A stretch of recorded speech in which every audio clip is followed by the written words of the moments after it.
Sorry. Magandang umaga po sa mga kagalang-galang na senators at miyembro ng Blue Ribbon Committee, lalong-lalo na kay Senator Rodante Marcoleta, Chairman ng Blue Ribbon Committee. Joint statement ng namin mag-asawa. So I will read partial and then my husband will also read the other half of the sworn statement. So kami si Pacifico F. Discaya II and Cesara Rowena Discaya, mag-asawang nasa tamang edad, parehong Pilipino.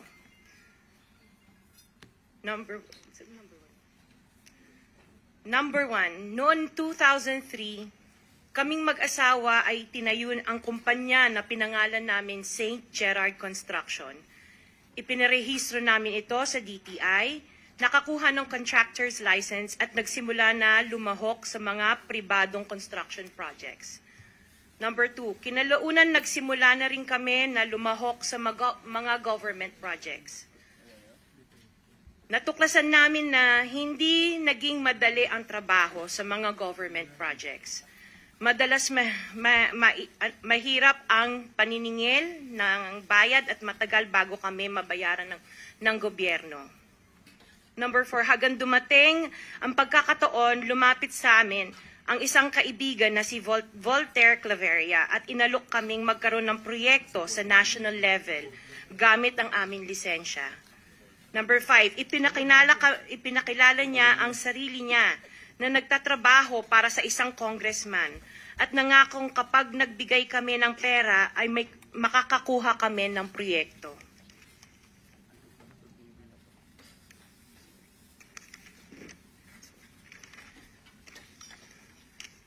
Number 6, dahil wala kaming alam sa kalakaran sa pambansang proyekto sa gobyerno, nagtiwala kami at ibinigay ang lahat ng ipon naming mag-asawa. Sa kasamaang palad, niloko lang niya kami. Naglaho siya, dala ang pera namin mag-asawa. Nagpunta kami sa DPWH para i-report ang nangyari, pero hindi nila ito pinansin. Kahit ganon, hindi kami sumuko. Gusto ko pa rin gawin ng tama ang negosyo, kaya patuloy kaming sumasali sa mga biddings sa gobyerno. Sa kalaunan, ang kumpanya namin ay nanalo sa mga bidding sa mga proyekto sa national government sa pamamagitan ng patas na bidding. Ibinuhos namin ang lahat ng aming pagsisikap para maipakita ang kakayahan ng aming kumpanya na merong maayos na paggagawa, di kalidad na resulta, at natatapos sa tamang oras. Nagkaroon ng konting tagumpay ang St. Gerard Construction, kaya minabuti namin mag-asawa na mag-expand at bumuo ng ibang kumpanya tulad ng Alpha and Omega General Contractor and Development Corporation. Interjection, Mr. Chair. What is the interjection? Salamat, Mr. Chair. Kailangan ko lang pong umakyat sa office sandali para sa isang pulong, but hopefully pagbalik ay nandito pa rin sina Mr. and Ms. Discaya dahil meron din po akong mga tanong para sa kanila. Oh yes, I will make sure that they will be here for your questioning. Mr. Chair, point Yes. of order. Bakit hindi na lang tayo bigyan ng kopya ng sworn affidavit imbis na basahin nila niya so we can para himayin namin yung kanyang sworn affidavit. We will make sure that all the in order to members will save be time, given a copy, but the chairman is asking them to read it before us for the record. In order to save time, Mr. President, because we have been here since 9 o'clock. We already spent 2 hours and not even one of the senators have asked questions addressed to the resource persons present. I beg the indulgence of the good senator, but it is for the record. This is a sworn statement, at from this statement, kailangan dito sila matanong na mabuti. Proceed. Pakibilisan nyo lang para makatipid tayo ng panahon. Ngunit nung nagsimula ang makilala ang St. Gerard Construction, dumating naman ang panibagong pagsubok. Unti-unti nagsilapitan ang mga district engineers at mga regional directors ng DPWH at mga chiefs of staff na mga mambabatas na nag-aalok ng mga proyektong sinasabi nilang pondo na mambabatas. Noong una, sinubukan naming labanan ng mga ito sa pamamagitan ng pagre-report sa DPWH at pagpapadyaryo ng mga tiwaling kawani ng gobyerno, subalit hindi sila natitinag sa mga ito. Sabi nila dapat tanggapin namin ang realidad na dapat kaming magbayad sa mga mambabatas kung gusto po namin magpatuloy na magkaroon ng project sa gobyerno. Kung hindi, binabala nila na matatanggal na sa listahan ang kumpanya namin at hindi na makakakuha ng kahit anong proyekto. Hindi namin ginusto kailanman na mapasama sa ganitong sistema, pero kailangan namin magpatuloy para sa pamilya at mga empleyado namin. Dahil sa aming paglaban sa mga tiwaling bidding, maraming beses naming naranasan na ma-disqualify ng Bids and Awards Committee ng DPWH na hawak na mga mambabatas na nagpondo sa proyekto. Dahil naiipit na ang aming negosyo, lumulubog na kami sa lumalaking utang ng kumpanya at peligro sa buhay ng aming pamilya. Napilitan kaming makisama sa kalakaran kahit labag sa aming kalooban. Magandang umaga po, Mr. Chair at kagalang-galang na senators at miyembro ng Blue Ribbon Committee, lalong-lalo po kay Senator Rodante Marcoleta. Diretso na. Number 15, 16, paulit-ulit kaming ginamit ng mga nasa pwesto sa sistemang ito. Wala kaming magawa dahil kung hindi kami makikisama, gagawa nila ng problema ang project na na-award sa amin sa pamamagitan ng mutual termination o pagkakaroon ng right-of-way problem na parehong nagdudulot ng hindi matuloy ang implementasyon ng mga proyekto. Matapos naming manalo sa mga bidding, may mga opisyal mula sa DPWS ang lumalapit sa amin para humingi at kumuha ng bahagi niya sa halaga ng proyekto. Ang hinihingi nilang porsyento ay hindi bababa sa 10% at umaabot pa sa 25% na naging kondisyon upang hindi maipit ang implementasyon ng kontrata. Ito ay binibigay namin sa kanila ng cash. Ang bawat transaksyon ay may karampatang voucher at ledger na nagsasaad ng mga araw at kung kailan nila ito natanggap.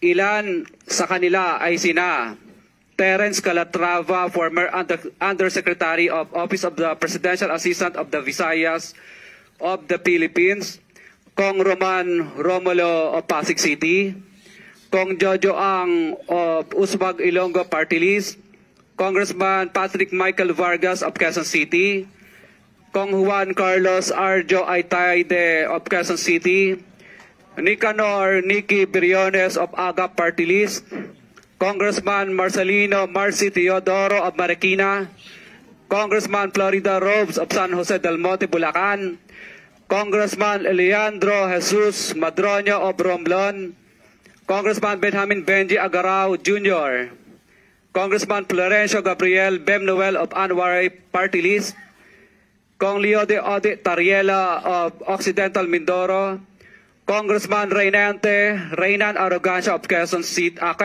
Province, Kong Marvin Rillo of Quezon City, Kong Teodoro Haresco of Aklan, Kong Antonieta Yudela of Zamboanga, Sibugay, Kong Dean Asisio of Caloocan, Kong Marivico Pilar of Quezon City. 21. Mayroon ding mga kinatawa ng ilang politiko na nakikipagtakbo sa amin upang manghingi ng porsyento kapalit ng mga porsyento ng mga proyekto. Ang mga porsyentong ito ay 25% ay ipinipili sa amin bilang karaniwang kalakaran na wala akong kakainang tanggihan.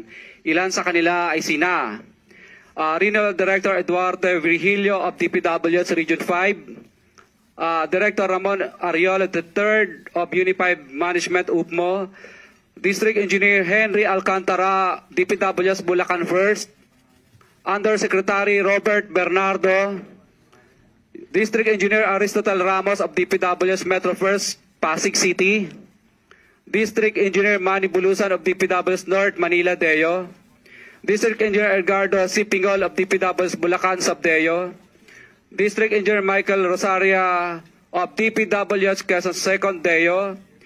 Karamihan sa mga kawani ng DPWs na nabanggit sa itaas ay paulit-ulit na binabanggit ang delivery ng pera ay para sa kay Saldico na dapat at least 25%. Si Kong Marvin Rillo naman ay ilang beses na binabanggit ang pangalan ni Speaker Martin Romualdez bilang kanyang malapit na kaibigan. 25. Sa tuwing umiinom kami sa wine story sa BGC at sa Shangri-La Mall, sinasabi pa ni Kong Rillo na lahat ng kanyang request para sa pondo ay galing pa mismo sa unprogrammed funds at insertion na inaaprubahan ni Speaker. Ang tao ni Marvin Rillo na si Bogs Magalong ang pumupunta sa amin para kunin ang pera sa aming opisina o sa wine story. Si Kong Jojo ang naman lagi ring binabanggit sa lahat ng project sa kanya ay papondo ni Speaker at ni Saldico. Mataas ang hinihingi sa project, dagdag pa niya, hindi naman lahat ng pera ay para sa kanya kundi para kay Speaker at kay Saldico. Sa lungsod ng Pasig naman, lumapit sa akin ang DPW's project engineer na si Angelita Garucha para kolektahin ang parte ni Kong Roman Romulo sa flood control projects noong 2022. Number 28. Pagdating ng 2025, si District Engineer Aristotle Ramos ang sumunod na nagpakilala na bagman ni Kong Roman Romulo kung saan 30% ang kanyang hiningi ay para kay Kong Roman Romulo. Sinabihan ko kay D.E. Ramos na masyado namang mataas, ngunit sinabi niya na walang magagawa dito dahil pondo ito galing sa unprogrammed funds at insertion galing sa taas. Sa ilang pagkakataon, ang mga politiko na personal na inabutan ng halaga ayon sa hiningin nilang porsyento mula sa proyekto. Ang pagbabayad na ito ay hindi naman kagustuhan kundi isang hakbang na ginawa namin dahil sa matinding panggigipit.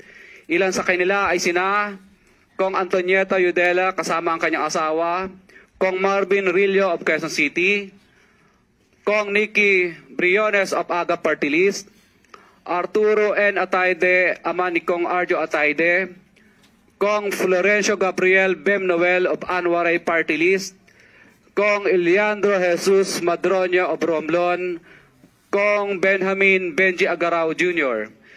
Bagamat naging matinding pagsubok ang kabawasan ng pondo na nakalaan sa proyekto, pilit at matapat naming sinusunod ang bawat espesifikasyon na nakasaad sa Program of Works na nakasaad sa proyekto ng DPWH. Nakakasiguro kami na nagawa namin ng maayos at matapat ang bahagi o phase ng proyekto na na-award sa amin. Sa katunayan, hindi kami mababayaran ng DPWH kung hindi ito dumaan at pumasa sa maraming material testing na naaayon sa design ng DPWH. Ina-assess at ini-inspect ng DPWH ang bawat proyekto base sa natapos na parte o accomplishment. Napilitan kami na i-absorb ang kabawasan na ito na nagdudulot ng maliit na kita o pagkalugi sa ilang projects. Para makabawi, dinadamihan na lang namin ang partisipasyon sa mga projects. Taliwas sa mga lumalabas na may mga impormasyon sa publiko, hindi kailanman kami gumawa ng ghost projects. At masugid kami nag-i-inspect sa lahat ng aming mga natapos na projects. Handa po kaming tumistigo ng walang pilit at kusang loob bilang state witness at sabihin ang lahat ng nangyayaring katiwalaan ng Kamara, DPWH at iba pang mga kawani ng gobyerno upang gawin ang tama. Kami ay lubos na humihingi ng tulong sa Senate Blue Ribbon Committee na pinamumunuan ng buting Chairman Senator Dante Marcoleta at kay President Bongbong Marcos para sa proteksyon at seguridad ng aming pamilya. Ang salaysay na ito ay kusang loob namin ginawa at walang sino mang pumilit na gawin ito. Sa katotohanan ng lahat ay nilagdaan namin ang salaysay na ito ng kusang loob at walang pumipilit. Sign, Pacifico of Vizcaya, nagsasalaysay. Notaryado po. For the record,